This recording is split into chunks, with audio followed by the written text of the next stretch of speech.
안녕하십니까. 호크로 투자하는 쇼킹 부동산입니다. 올해 말에 내 집 마련을 하려는 분들께 좋은 소식이 생겼습니다. 2024년 상반기에 역전세에 따른 깡통 전세가 최고조에 달한다는 국토연구원의 발표 자료가 있었습니다. 1년 뒤 추가 위기 발생 가능성을 나타내고 있는데요. 오늘은 2024년 초 내 집 마련 수요자한테 도움이 되는 영상입니다. 영상 시청 전에 구독으로 부자 되시기 바랍니다.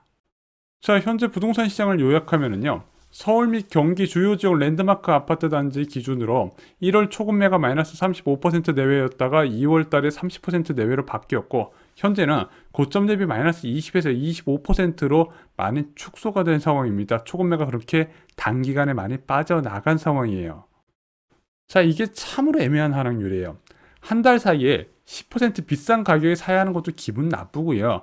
3.5% 고금리에서 겨우 마이너스 20%면 먹을 것도 적어 보인단 말이에요. 그래서 현재 시장에서 관망 분위기가 나오는 이유가 바로 여기에 있습니다. 자, 특히 1년 뒤에 내 집 마련 하려는 분들, 쇼킹 부동산 가족분들 중에서도 많이 계시거든요. 2024년 초에 전세 만기가 되는 겁니다. 보통 1분기 때 전세 만기가 몰려 계시더라고요. 겨울방학 전으로.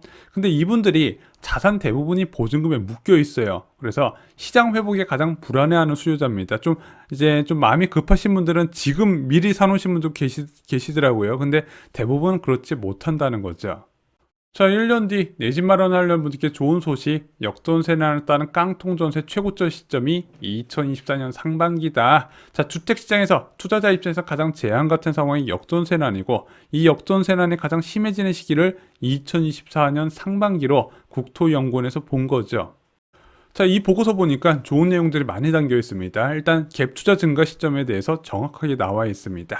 2020년 3월 이전까지 갭 투자는 월 평균 6천 건이었다고 합니다. 하지만 2020년 3월 이후에는 갭 투자가 월 평균 2만 건으로 3배 이상 급증을 했다는 거죠. 그래서 그래프 보시면은 2020년 초부터 쭉 올라갔다가 710 부동산 대책으로 쭉쭉 줄어들었다가 다시 그 효과가 사라지니까 급등을 해버렸죠. 그 추세가 언제까지 이어졌다? 2021년 그리고 10월 정도까지 이어진 것으로 보여집니다. 그리고 나서 기준금리에 뚝뚝뚝 그 추세가 감소했다가 작년 한 4월, 5월 정도에 1기 신도시의 재건축을 관련 대선과 그리고 지방선거에서 어느 정도 이슈가 되면서 좀 수요가 늘었지만 다시 추락 추세였죠.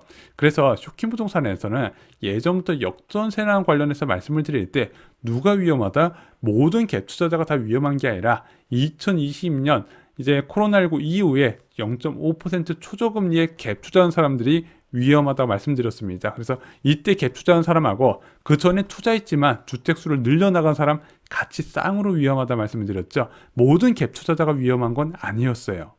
자, 자금 조달 계획서상 보증금 미반환 가능성이 있는 주택은요, 2022년 하반기부터 증가한 것으로 나타난다고 합니다. 그래서 2020년 10월부터 그 비율이 쭉 올라가게 되죠. 그래서 이 비율이 언제가 가장 많이 늘어난다? 2024년 상반기에 가장 많을 것으로 본다는 거죠. 그래서 일단 매매값이 20% 하락 시 갭 투자 매물 40%가 보증금 미반환 위험이 있다. 이게 서울 아파트 투자하시는 분들에게 해당이 잘 안 되는데, 일단은 경기도 외곽 쪽으로만 좀 가더라도 매매가 대비 전세가 비율이 굉장히 높거든요. 특히 지방 지역도 그렇고 오피스텔이나 빌라 같은 건 말할 필요도 없죠. 그래서 지금 매매 가격 20% 하락은 대부분 했잖아요. 그래서 갭 투자 매물 40%가 위험이 있긴 한데 여기서 좀 가정이 있어요. 계약갱신을 0%로 잡았을 때입니다. 보통 전세 계약하면 연장하는 경우가 많이 있잖아요. 연장하지 않았고 전부 다 퇴거한다고 했을 때, 갭 투자 매물 중 40%가 보증금 미반환 위험이 있다고 판단을 했습니다. 물론 모든 역전세마다는 임대인이 다 위험한 건 아닙니다. 왜냐면 정부에서 대출 규제를 풀어줘서 임대보증금 반환 목적의 주택담보대출 규제를 전부 다 풀어주는 추세예요. 근데 유일하게 남아있는 게 뭐다? DSR 한도는 그대로 유지되고 있거든요. 그래서 이 연구 보고서에는요, 대출도 안 되고 집값이 보증금보다 더 떨어진 집이 얼마나 되나 봤더니 매매 가격 15% 하락 시 1만 가구, 27% 하락 시 1만 3천 가구나 된다고 봤습니다.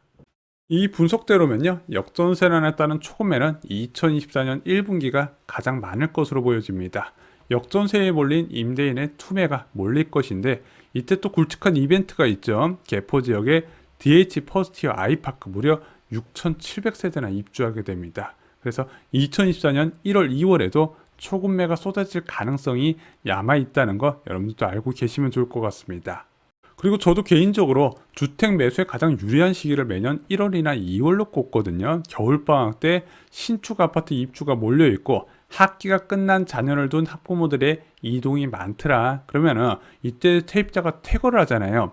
퇴거를 할 때 갭 투자는 뭘 할 수 있다? 한정적으로 매도할 수 있는 시기가 오더라. 그래서 한정적으로 매도해야 되다 보니까 초급매가 많이 늘어나는 시기죠. 근데 이때 전세 가격까지 약세면 초급매가 훨씬 많이 늘어나더라. 그래서 매년 1월과 2월 전세 계약이나 매매 계약 보면 그래도 1년 중 금리 수준이 같다면 가장 낮은 수준을 유지한다 말씀을 드렸습니다.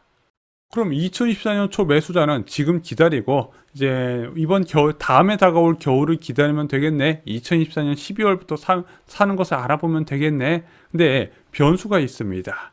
과거 역전세난이 크게 발생했던 상황을 보면요. 대표적으로 2018년 2월에 동탄 평택 지역의 역전세난, 그리고 2019년 1월에 헬로시티발 역전세난, 그리고 현재 역전세난까지 공통점이 있습니다. 무엇이죠? 입주 직전에 기준금리 인상이 진행됐다는 겁니다. 일반적으로 역전세난이 발생하는 과정을 보면요. 금리 인상에 투자 심리가 위축되고 전세 수요가 하락하게 됩니다. 그리고 입주 물량 증가에 전세 가격이 하락해요. 그러면은 2년 전보다 낮은 전세 금액에 따른 역전세난이 발생하는 건 불가피합니다. 근데 여기서 매수자가 없어서 단기 추락하는 게 역전세난에 따른 초급매 증가, 그에 따른 기회 발생이에요. 근데 금리 인상이 없더라도요. 일단은 2024년 초에 이런 초급매가 증가하는 역전세난이 발생하려면 적어도 현재 금리는 유지가 되어야 된다는 겁니다. 3.5% 높은 금리가 내년까지 유지됐을 때 이런 상황이 발생할 수 있다고 저는 보고 있어요. 근데 만약에 기준금리 인하 기조가 되면요. 이 과정이 틀어져요. 제일 첫 번째 단추, 금리 인상에 투자 심리 위축이 발생하는 게 아니라 투자 심리가 살아나더라. 두 번째, 입주 물량 증가에 따른 전세 가격 하락이 나타나야 되는데 기준금리가 연속적으로 나타나면 제일 먼저 나타나는 게 전세 수요 변화거든요. 전세 수요가 증가하게 됩니다. 그러면은 2년 전보다 낮은 전세 금액에 따른 역전세난이 발생해야 되는데 이 역전세난 강도가 확연히 낮아져요. 전세 수요가 붙는 만큼. 마지막으로 매수자가 없어서 단기 추락해야 되는데 금매가 쌓이지 않고 바로 소화가 되네. 금매가 초급매 가는 과정이 거쳐야 되는데 그게 없어지고 쏙쏙 빠져나가다 보니까 생각보다 기회가 안 나타나더라. 그 대표적이었던 것이 바로 2019년 말에 강동구 지역 입주 상황이었죠. 2024년 초 기회가 다시 올까요? 올해 4분기, 내년 1분기 기준금리 정책에 달려 있습니다. 네, 이것도 좀 여러 가지를 설명드리면 BNP 파리바는 4월에 금리를 올리고 내년 1분기까지 유지한다 그랬거든요. 그럼 기준금리 3.75%가 내년 1분기까지 유지된다면 저는 내년 초에도 올해 1분기 같은 막 급격한 급락은 아니지만 그래도 현재보다 훨씬 좋은 조건이 나올 가능성이 있다고 보고 있습니다. 하지만 모두 BNP 파리바처럼 이야기를 하는 건 아니에요. 시티은행 같은 경우는 올해 하반기에 금리 인하 가능성, 그리고 한번 낮추면 급격히 낮출 가능성을 이야기하고 있거든요. 여전히 불확실성이 있다는 겁니다. 그래서 1년 뒤 만기되는 무주택자분들을 위한 세 가지 전략을 좀 말씀을 드리고자 합니다. 첫 번째는 분양이 있어요. 자, 올해 정비사업장, 재건축, 재개발 사업장에서 많이 쏟아지게 될 겁니다. 한 2년 넘게 계속 미뤄봤었죠. 분양가 상한제 시행 이후에. 그거 올해 다 쏟아지거든요. 그거 중에서 좋은 분양을 잡아서 내 집 마련 하시는 방법이 있습니다. 솔직히 내 집 마련하는 방법 중에서 가장 좋은 게 분양이고요. 또 하나가 전세 만기 시점에 바로 잡는 방법이에요. 그 두 가지가 좋은데 분양 괜찮은 것들 이번에 많이 나올 겁니다. 그리고 내년에는 3기 신도시에서 쏟아지죠. 이제 수도권 이제 서울이나 서울 인접한 경기도 지역 같은 경우는요. 분양가가 비쌀 수밖에 없어요. 만약에 내가 모은 자금이 부족하다 3기 신도시가 좋은 대안이 될 겁니다. 요즘 유홈도 잘 나가죠. 두 번째 전략은요. 초급매입니다. 새끼 매물, 그러니까 나의 전세 만기가 비슷한 매물을 구입하는 거예요.